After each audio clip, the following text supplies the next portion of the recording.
Good morning, YouTube. My name is NoNo, and welcome to another episode of I Wanna Hug That Gator. I do not know how long this game is going to be, but it's kind of slightly going longer than I thought it was going to, so I'm fully committing to this. But I was gonna do one more game for the Love Fest month, but I don't know if I'm gonna need to if this continues up this rate. So we are starting our next day of classes. It's day 3 if you're keeping track. Art. Mr. Latigan had just started talking about our first project for the class. As soon as he said the word, Olivia's hand had shot up. Her gray eyes sparkled with excitement, and a smile threatened to crush the perpetual frown etched on her snout. The girl vibrates in her seat as she waves her arm in the air, trying to get the teacher's attention. Latigan's own smile was strained as he and Olivia engaged in a staring contest with one another. I could only marvel as the two argued with each other without a single word. Eventually, Latigan won by turning the lights off and turning on the cheap projector hanging from the ceiling, and playing a safety video about paint that felt far too graphic for a school setting. What? I don't think I'll be able to eat barbecue for a while. Thoroughly defeated, Olivia crosses her arms and pouts in her seat. And that is why we won't be using any more exotic materials for any projects, Mrs. Halford. Maybe I should have skipped breakfast entirely. I still don't see the problem. Once you've all had the proper safety handling course in the second semester, you'll be allowed to use oil-based paints. Until that time, however, all the assignments will require safer supplies. Now, since we've pivoted to this, might as well finish the full video. What did Olivia do? The grumpy gator holds a hand to her throat, mumbling to herself as she grabs a metal flask and drinks from it. The entire display from her was mystifying, at odds with how Ben and Liz described Olivia. In fact, it kind of reminded me of me. I can understand why, after all. Latigan is letting Ben and I use some of his equipment in photography. That thrill of experimentation, of new possibilities. No doubt that brings a creative spark to her eyes. Eyes that fill with pure malice as they glare daggers my way.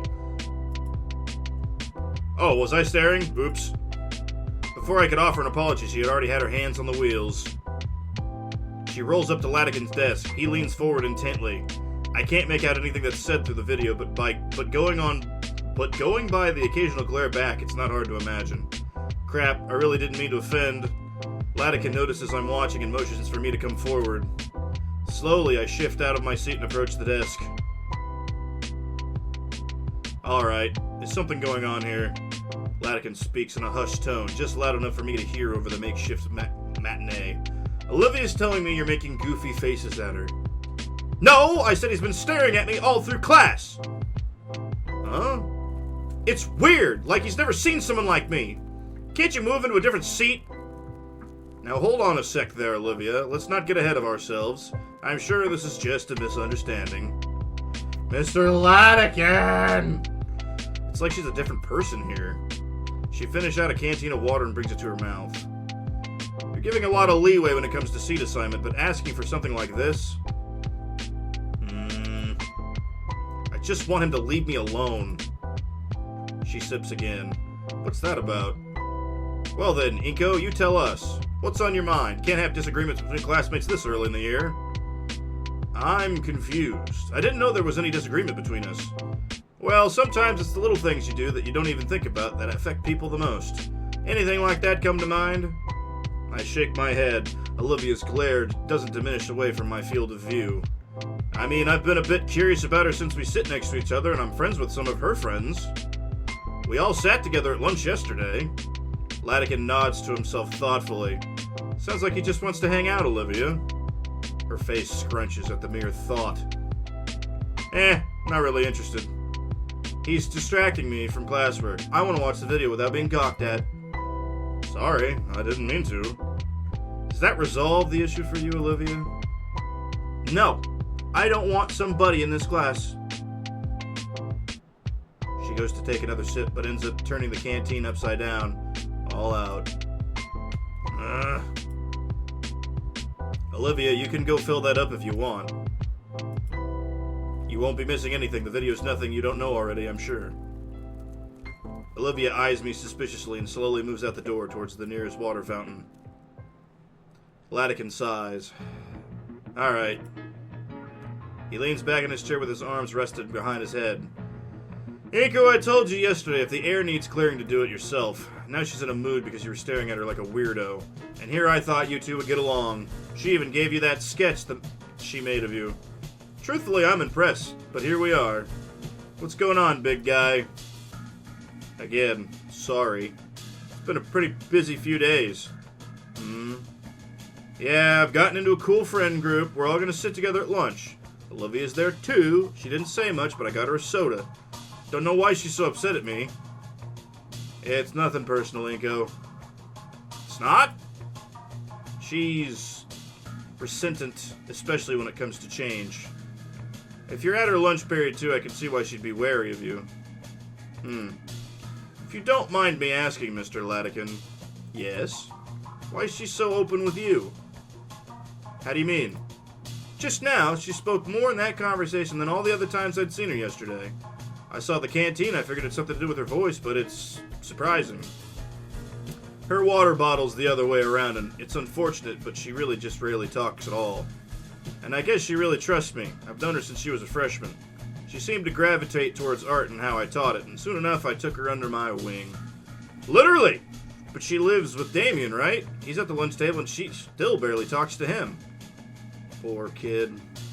I hope he's doing alright. He seems to be alright. Yeah, but yeah, she's distant to everyone else. So much so I keep hearing weird things about her. Latican leans forward in his chair, silently attentive. Is this about you gossiping with Ben yesterday? A bit. He showed up to the table and said something about her being the same after she left. Probably some drama there, but I don't want to pry. He nods. But also, Liz told me some weird things too. He stops nodding. I know of her. Is something wrong? No, she just said I shouldn't get invested in being her friend. Everyone's being real weird about it, so I was curious for myself. Guess that's why I was looking at her weird. Sorry. Latican rubs his temples. Ay, it's worse than I thought. What is? I'll put it this way. You've met 3 people that know Olivia other than me. Of the 3, only one thinks highly of her, and the other 2 start unloading drama on anyone willing to listen. In this case, you. No wonder you're confused. I hadn't thought of it like that. I don't blame you. You shouldn't be involved in anything stupid. High schoolers, you know. I guess. Latican inhales, collecting his thoughts. Important question, then. Do you really want to be Olivia's friend? Huh? I mean, I guess. A judging eyebrow is raised my way. Are you really? Or are you just curious about her? He seems pretty serious about this. Yes, then. Olivia returns to class and rolls right back up to the desk. Back. Have you changed his desk yet? Latican nudges his head towards me, expectantly prodding me on. I'm sorry I distracted you during class, Olivia. She looks to Latican and gets a similar nod. Sure? I mean, you're welcome? I mean, thanks, shit. But, no, really, I don't want to be distracted. Come on now, Olivia. The least you could do is give him another chance. You never know. I don't really want to know. I get he's, like, friends with Damien, but I don't really want to, you know, not in this class. But I'd like to be your friend. She stops and raises an eyebrow. Lots of those going around recently. Like she was expecting this response. She looks to Latican for help. Actually, Olivia, I also think he'd make a good friend for you. What? His words were like a battering ram. I'm simply saying to give Inko here a chance. I could almost see the imaginary bulwark she hid behind slowly crumbling from what Latican was saying. You're both quite similar at heart, though you may have different methods. Perhaps you'll find some compromise behind cynicism and naivete if you work together. Finally, the last fragments of her imaginary fortress collapses. Olivia can only look at the art teacher with timid confusion painted across her features. Well, I don't... Are you for real, Mr. Latican? I am. He's actually in another class of mine. I've seen him. He's passionate about his camera, like you are with a brush. And I do expect great things from him. Okay. Sorry, I really thought, Oh! Oops, she accidentally bit her tongue. Her mouth is clamped shut. It's just my opinion. You can make your own choices, Olivia. She nods furiously. Oh, the movie's about to end. You two should get back to your seats. We good here? Olivia side-eyes me again and nods once more. Alright. He motions for us to skedaddle. Olivia backs away to her spot. Thanks, Mr. Latican. For what? I just gave an opinion. I'm serious. It's up to you two if you want to be friends. Don't screw it up. He waves me off again and it gets up to flip the lights. I get back to my seat and stare absent-mindedly at the projector screen as I digest Latican's words. He said he only gave me his opinion, but it seemed like he also gave me an opportunity to take the right steps in connecting with Olivia. And with what he said about her being passionate with the rest has gotten me even more curious about her artistic prowess. Speaking of whom, I noticed that she occasionally gives me a side-eye. I don't think she can see my eyes due to the dim lighting combined with my shades. She stares at me with a sense of strange curiosity, almost as if she's trying to get a read of me from my face alone. But from what I can tell, her facial cues, she seems confused and almost shaken up. It's like she wants to say something, but keeps on backing away at the last second. Guess her mind is also jostling around from Latican's words. Our teacher flicks the light switch, and I feel my retina burn from the bright lamp. You're wearing sunglasses, bitch! Alright, normally in your first week we'd be doing something simple, like a color swatch wheel. However, I think you all could manage something a bit more advanced. The Gator girl's head whipped around at the word advanced. Whatever Olivia was thinking before regarding me seems to be forgotten, as she focuses almost entirely on the teacher. Mr. Latican holds up a stack of papers for us to see. First things first, I'd like you all to fill out these topic sheets so that I know you understand how to safely handle oil-based paints. Last thing we need is another burnt-down classroom. The way Latican says those words makes me imagine some pretty horrible outcomes. Once you finish your sheets, bring them to me so I can review them. I'll be giving you the permission sheet after I know you won't set yourselves on fire or poison yourselves. The Allosaurus guy in front of me hands back the stack and I take a page from it before handing the rest to the Diplo girl behind me. Her hands scan over the sheet. What grade of mass do snouts longer than 3 inches require? And a realization hits me. I didn't see the first half of that video. Her eyes scan over the page and I groan when I see questions I have no answers for, all of them pertaining to dinosaur anatomy. The art teacher looks directly at me and then to the side. I try to decipher his meaning, follow his eyes. Oh. I turn in my seat, lean closer to Olivia. Hey, What? What now? What? What is it? I'm not gonna let you draw me! What the hell? Looking at her paper, I see she's already answered the questions I couldn't. I show her my page, tapping the upper section that's still blank. Olivia groans and looks to Latican pleadingly. All she gets for her troubles is a thumbs up. Fine, here! She holds out her sheet for me. Wait, isn't this cheating? The art teacher wouldn't. When did he get to his desk? Why does he have a sleeping mask on? If I look over the answers, I still learn the safety procedures, so what's the difference in the end? That must be what he's thinking. Either that, or he doesn't care. I copy the words from Olivia's sheet, doing my best to at least rephrase them. Some of my classmates are already walking up to Latican's desk. He's barely reading the pages, not even taking the sleep mask off. Thanks, Olivia. Whatever. Olivia finishes her page in a few seconds and wheels herself to the desk. The last answer I'm fairly confident on. Like what flashpoint means. I get up and go to Latican's desk and set my safety assessment down. Good. Here's your permission slip to use hazardous paints. He didn't even bother to look over my worksheet. He lifts the eye mask from his face and looks at me with one eye. What? Most of the stuff doesn't apply to you, Inko. Just don't drink the paint or get it in your eyes and you'll be okay. Yes, Mr. Latican? Attaboy, now get back to your desk and wait for class to end. Tomorrow I'll be starting you all on something simple, like painting a cube or a ball. Yeah, model dodgeball painting. The eye mask drops down and I return to my seat. The class clock reads 5 minutes until lunch. Olivia's back to leering at me. I consider what I should do or say, some sort of icebreaker. Mr. Latican said we're similar and I can see what he kind of means. But I'm a photographer and she's a painter. So a cubist and a dadist walk into a bar. Have a good lunch now. The moment the bell rings, Olivia shoves most of her things in her backpack, not caring if her notebook gets crushed. Once she zips up, she races out of the classroom. Guess she doesn't want to get caught up in the chaos of the lunchroom stampede. We don't either, man! You remember yesterday? It's already happening. I managed to avoid getting stuck in the frenzy by shuffling along the wall the long way around the lunchroom. It's a bit longer, but at least there's less risk of getting used as an improvised meat club. Hey, why don't I just go in through the courtyard? It's right there next to the table. Damn it. Next time. Hey, is there a palm tree or something by the table now? Never seen one with a trunk that's green. I get around to the last of the crowd and approach the table. Damien's here, chowing down on a sandwich stacked with various meats. And, like yesterday, Olivia's already at the table. Hey, Damien, you seen Liz? Thought she was joining us for lunch. Without a word, Damien points up to the palm tree next to us. Oh crap, that's no tree. I look up to see Liz's head in the rafters prodding on the vines on the ceiling. The ceiling was a lot lower in the computer lab, so I couldn't tell as easily, but that neck is long! Anyways. Hey Liz! Hey, Inko, couldn't see you from up here till I heard you. Well, guess I'll go get my food from the vending machines again.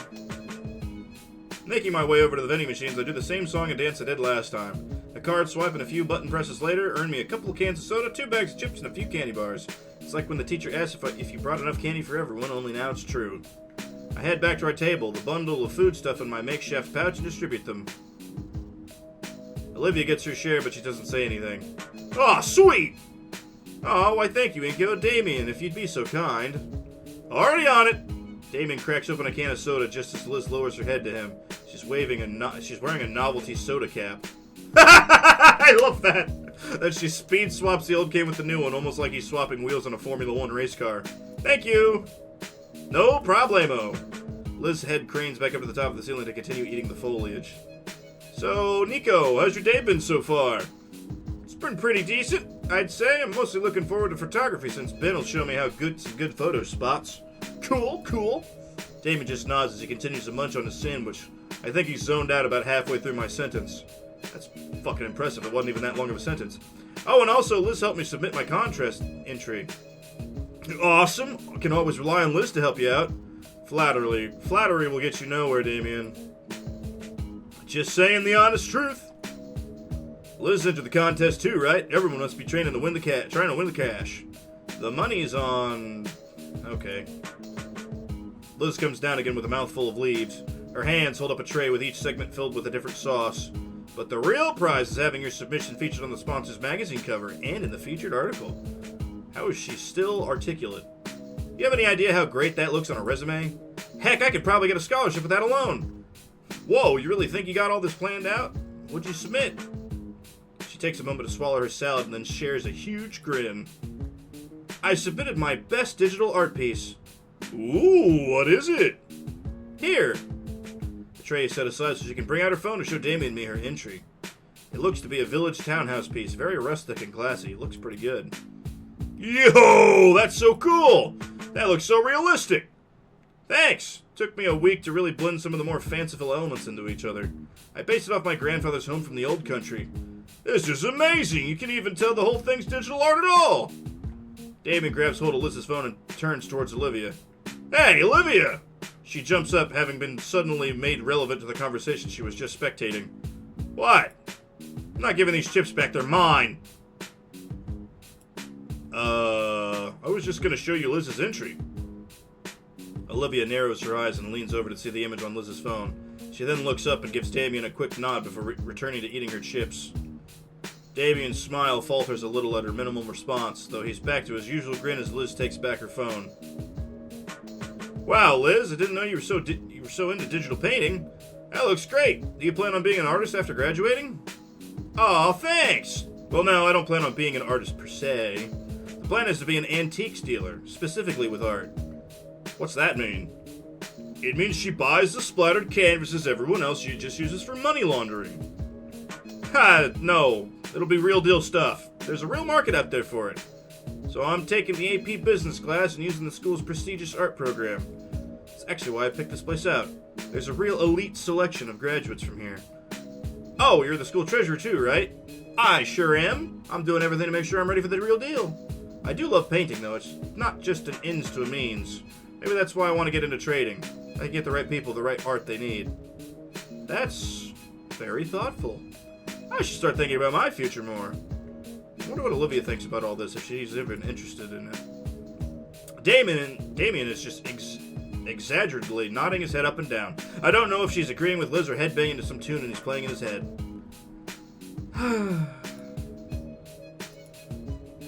I look to the side to see Olivia staring down at the chip bag, looking pensive. I guess I'm not the only one that's worried about our long-term plans after school compared to Liz. But we got the whole year still. What about you, Damien? Don't really have a big goal set. Only reason I'm going here is because it's the closest school to our home. Damien, you know I keep telling you you're about planning ahead.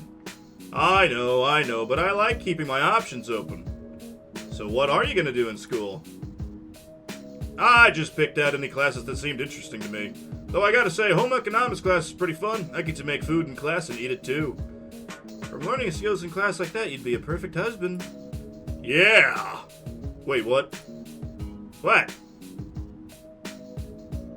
Yeah, okay, alright, see you later, bitch. Go back to your salad. But to get back to my point, that art contest, if I win and get that interview, it's an insane advantage. I'll say. By the way, Olivia, did you submit something for the art contest? Oh. She looks away, slightly deflated. No. Really? Oh crap, I might have a chance then. Hey Liz, that sounds a certain way. Ah, sorry. I didn't mean it like that. Olivia rolls her eyes and merely goes back to munching on her chips. Mr. Latigan said you were really into painting, and I really like the portrait of me you made. Whoa, she what? Her suspicious leer is now replaced with a murderous glare. Yep, lunch is the perfect time to eat my feet. I haven't actually seen any of her real work, only something she'd done out of boredom. Olivia's eyes close as she inhales deeply, the air of neutrality returning to her once she reopens them. She looks me up and down again as though something will be different this time. Can't. What's that mean? Besides, even if I could, they're going to be looking for the best artists here, so you got to show them that with how good your art is. But I just don't want them to look at me and feel like they have to give me a reward out of pity. Damien's face is frozen mid-bite, his sandwich losing its meat integrity by the second as his eyes flicker between Olivia and I. I can practically hear the blaring alarm in his head as his brain catches fire trying to connect the dots. I want to be judged for my art and not... Olivia struggles to formulate the next few words and lets out a weary sigh. It would just feel undeserved. How? Yeah, how? Damien, shh. Has that ever happened before? Do people really do that? You weren't there for it. Some losers used to tell me to take advantage of it. Why not? That was a bad move. Dude, seriously? Why? So I constantly get reminded of myself so I can't separate myself from my work? So I can get complacent being worse so I can eventually rely on it? So the playing field can be even? That's a lot all at once. I'm not even sure I got all that, but I definitely touched a nerve, so I shouldn't have. No, sorry. Olivia brushes her hair down. Look, I don't want to get awards and praise I haven't earned. I'm seriously not that good. I really wouldn't win. She sighs and takes a long sip of cola. Can I see some of your work? No. Man, she really shouldn't have put herself down like that. I get it. A lot of the students here are crazy good at art. Some are probably better now than I ever will be, and they're just starting. It's pretty scary to think about. I mean, like that landscape of the city near the principal's office? Landscape? Hold on, I took a shot of it. It's a bit tough getting my camera out with all the books I needed for class in the way. I lay out the contents of my backpack, taking my treasured DSLR out. After finding the shot and questioning the menus, I turned the display towards everyone so they could see the glamour shot. A freshman made that painting. Just from looking at it, I can see why it won first place. I drew that. Oh. Her name is on it, isn't it? My brain finally makes the connection with the signature on the mural. That was you? Is it that much of a shocker to you? Quite a bit, yeah, it looks amazing. I mean, it's whatever. Had to do some dumb guide help me out, so it isn't like I was the one who did all of it. So when you say you can't enter, it's because you already won once? Yeah, basically. She looks away from us, eating her chips in silence. I've heard the expression of one being one's worst critic, but I'd never expect Olivia to kick herself this hard. I'm mentally kicking myself thrice over just thinking for that last part. What? Something wrong, Liz? Did she bite her tongue or something? Why is she imitating one of those picture plans right now? Liz? What's with that look, long neck? Just surprised to see you in better spirits is all. You're making it weird. Don't make it weird. Yeah, it's been ages, Olivia. To think a randy like Inky here got you open up just like this in 2 days. He gestures to me. What do you do, man? The girl in question freezes, Damien's thoughtless comments having thrust her into self-awareness. And she just leaves. Wait, Olivia, wait! She's gone. Well, she did give you a warning. Yeah, I was just excited she was making good progress. Oh. The rest of lunch we spent trying to talk about Liz's art process. Damien looked like he wanted to try to bring Olivia back into the conversation, but no one had any idea where she had gone. Still, a part of me thinks she wants to talk, so why doesn't she? Sadly, a question for another time, as Olivia's departure seems to signal the end of lunch. At least Liz and Damien wave goodbye, leaving me to clean up all the trash from the table, including everything I'd removed from my backpack. Darn it. Photography class comes and goes. Since we're partners, Latican gives Ben and I the green light to walk around the campus. Ben shows me around to see his prime photo spots and such, and as such becomes my impromptu tour guide. Didn't he already give us a fucking tour? It's actually pretty neat to see the parts of the school that I haven't explored until now. Places like the music hall and recreational pool were the most interesting to see. There's a fucking pool? That's gotta be a goddamn lake for some of the dinos here. Currently at the courtyard, Ben points out the views of the outer landscapes around the school. No wonder why Ben was so eager to show me. These views are impeccable. But while he's explaining the image he has in his head, my mind still wanders back to Olivia. I wonder what I did to make her express herself so much. Inko? Inko! Yeah? I was asking if you'd be available sometime during the weekend to take photographs. Oh, I'm free on Saturdays. Excellent, we can meet back up here. Sounds good. As we head back to class, I begin to think there's something I can do in history class. Oh, I wanted more Mr. Latican! Back in history class, Mrs. Prockley continues prating on about, and after a final offensive that left the entire city of Trithropolis destroyed, the Chthonian hegemony was defeated, bringing an end to the crimes against both Dino and humankind. With that, the Dino-Human War came to an end and peace was finally declared after 10 years of strife. Of course, there was the matter of rebuilding and dousing all those fires still burning, as well as what to do with the bodies, and... Yawn. I should probably care more about Prockling's lecture, since history has extremely strong cultural connotations, but man, is it boring! Ahead of me, Olivia has returned to her default sullen, deflated gloom. She's not glaring back at me, so she's probably over whatever that was. Or she still doesn't know I'm here. Boy, will that be entertaining to see. Assuming I don't end up with a mechanical pencil jammed through a lens. The other students are similarly bored, only occasionally marking down something whenever it sounds like it'll be on a review sheet at the end of the week. There is, of course, no more note passing today. Miss Prockling's effusion yesterday must still be on their minds. There won't be any more chances given, and even though she doesn't seem threatening on her own, the consequences would be dire. Especially if she can call Sully over like her own personal enforcer. There's simply no getting around it. This is just a period we'll all have to sit through. And there isn't even any solidarity to be had in our shared misery. It's simply the reality of the high school histories class. The only saving grace is she isn't stalking around the room looking for us to do something wrong. Instead, we're being lectured at. My hand mechanically copies down whatever she's written on the board, and while I should also be paying attention to what Miss Prockling is saying, I'm more than certain that we'll be reading the exact same things from our heavy textbooks. So my eyes wander away from her and the board to scan over my peers, all equally as bored and feigning interest. Eventually, there's a bit of movement ahead of me. What's she up to now? Olivia folds a sheet of notebook paper back and forth discreetly, creating a deep crease. She then licks her finger and runs it along the crease and gently pulls. The paper rips along the seam silently. Oh, is she really risking it? What's she even got to gain? It's just a note-passing game. Maybe she feels bad because she got caught yesterday. Oh boy. Olivia passes the note to her left. The student next to her raises an eyebrow, but surprisingly takes the note. and immediately passes it on without looking at it. One by one, my classmates pass the note along to the next. Nobody dares open the note and write something in it, and I surreptitiously keep track of the note in the corner of my eye as it makes its circuit around the room. Thankfully, Miss Prockling's eyes are focused on the board when I feel a tap on my shoulder. I reach for my ear as if to grab a scratch until the folded up paper is pushed into my waiting fingers and against my ear. As I feel an edge grind against my earlobe, I chew my lip to keep the hiss of pain contained. Probably unintentional, but a paper cut still stings bad, especially on such a fleshy part. My fingers toy with the bundle of paper now at my desk. No one else had bothered with it. I wouldn't exactly call it an empty canvas, but there could be potential. There's a scrumpling noise beneath my fingertips. I must have unfolded it while I was thinking. Looking at the sole doodle on the sheet, I see a pretty simple rat drawing with a very realistic hand next to it giving a thumbs up.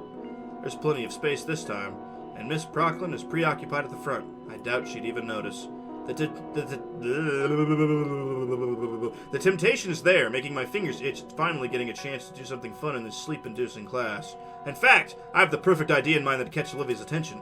If that doesn't ruin everything, that is. She's not uncompassionate, but Mrs. Prockling has a lot less tolerance for horseplay in her class.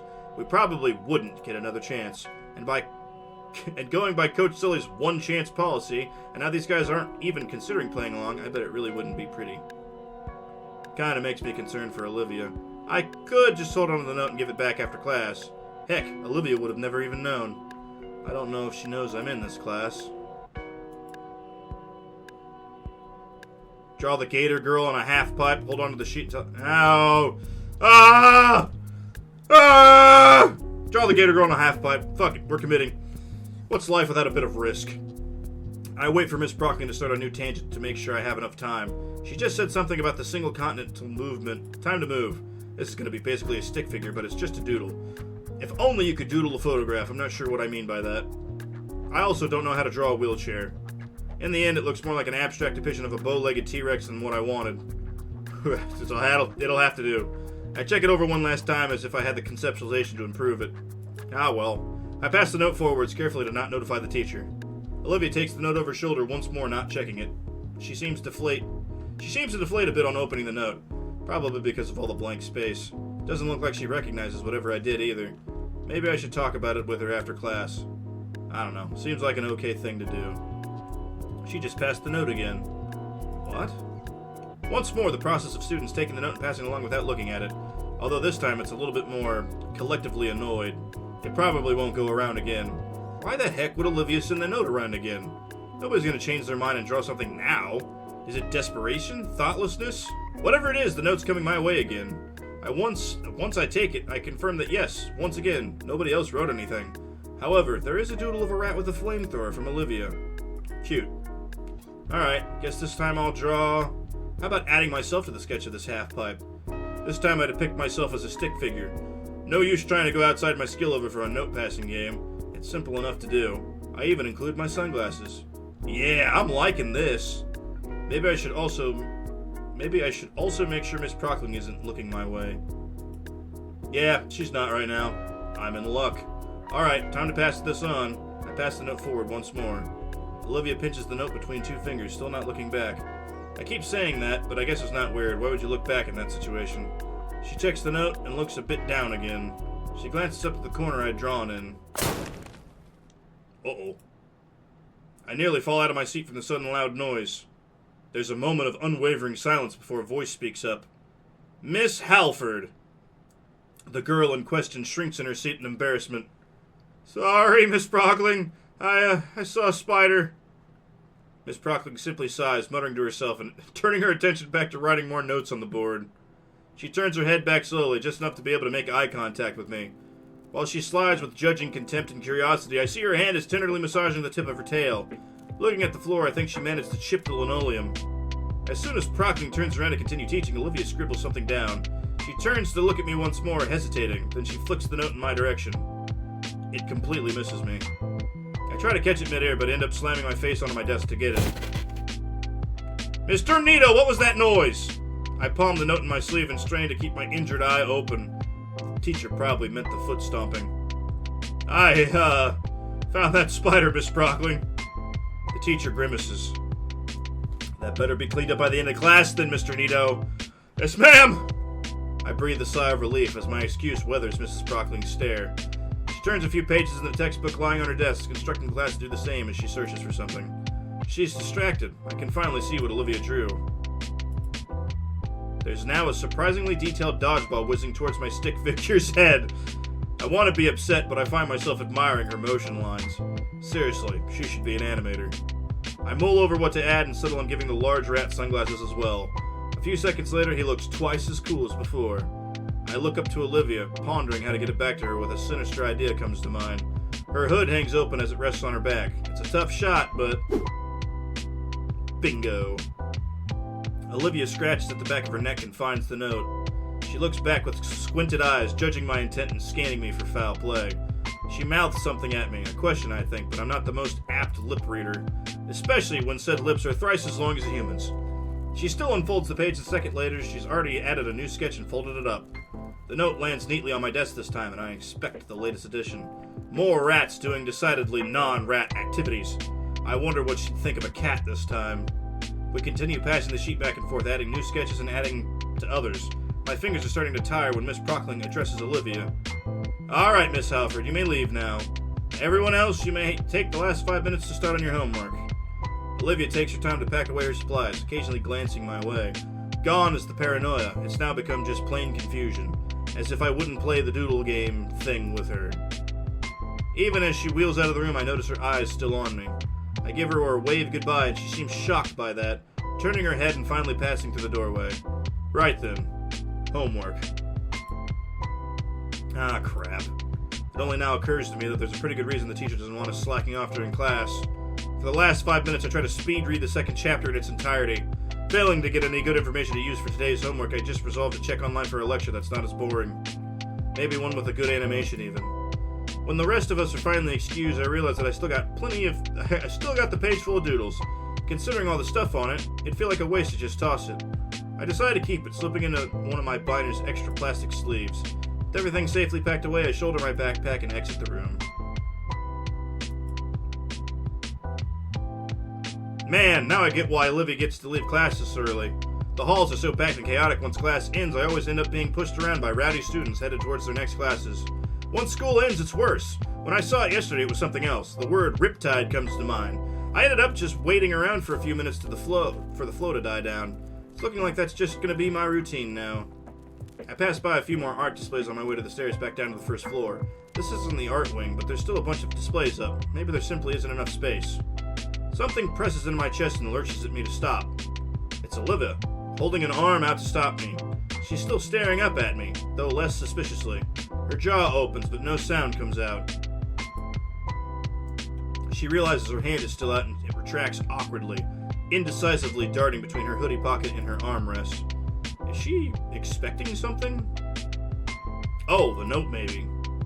Hey, you could have told me. Huh? That you were in Miss Prockling's class too. You could have mentioned that. Sorry, I guess I was sort of aiming for a bit of a dramatic reveal there. She brushes her hair aside. Well, whatever. Later, I guess. Why did you stop me out here? She stops her chair mid-turn with gray eyes contemplating the dirty floor. I don't really get you. Olivia's eyes turn back to me, and now I can see the nervousness in her pupils. Why do you care? Why indeed? Well, I guess the main reason is I want to be friends. With me, though? Sure. These tiny moments, those tiny moments in which I saw the Gator girl hyper-animate come to mind, and I can't help but smile. Those small shows of just genuine feelings. I think Mr. Latikin was right, honestly. Olivia hums in disagreement, finally turning away. Ah, crap. Maybe that was too forward of me. I swing my backpack around so I can reach it inside. I still have that note. Note? What, with the doodles from class right now? Why? I just figured you'd want it. It was fun filling it out and all. Just as I'm about to pull my binder, the Gator girl looks back at me and shakes her head. It's just doodles. You can throw it out. Keep it. If it's so important. For the briefest second, I swore I saw her mouth form a tiny smile. But now she's back to looking neutrally at... didn't notice the school had elevators. Why don't more people use it? She flashes a key from her pocket. It's a part of her accommodations. Makes sense. By now, the hallway is cleared up a bit. The elevator arrives and Olivia rolls in. She moves her arm to push the button and jams the key in some slot. What's to look for? You coming? Oh! I slide in beside Olivia just before the door closes. It's probably safe to catch your foot in and just reopen, but man, this thing is ancient. There's an inspection certificate lazily plastered above the door from this side. It's covered in coffee stains and other signs of age. Is this thing really safe? Olivia shrugs. What's the worst that'd happen? Our legs break? She eyes me with a smirk. This may have been a mistake. Ka-chunk! Oh god, we're going down. My heart drops as the space around me seems to drop for a split second. The sound of the worn elevator mechanic fills the cramped space. How slow is this thing? I look over to Olivia. She uses this thing daily. Surely it normally runs smoother. Her mouth hangs slightly open in an amused grin, watching my sudden onset claustrophobia. Relax, dude. This is normal. Alright, this is normal. This thing jostling around like it's going to drop us any second is completely normal. When we reach the bottom, the doors clunk open and I practically fall out. Olivia casually rolls from behind. Somehow I sense this with a degree of superiority. Anyway, see you later. Oh, yeah. See ya.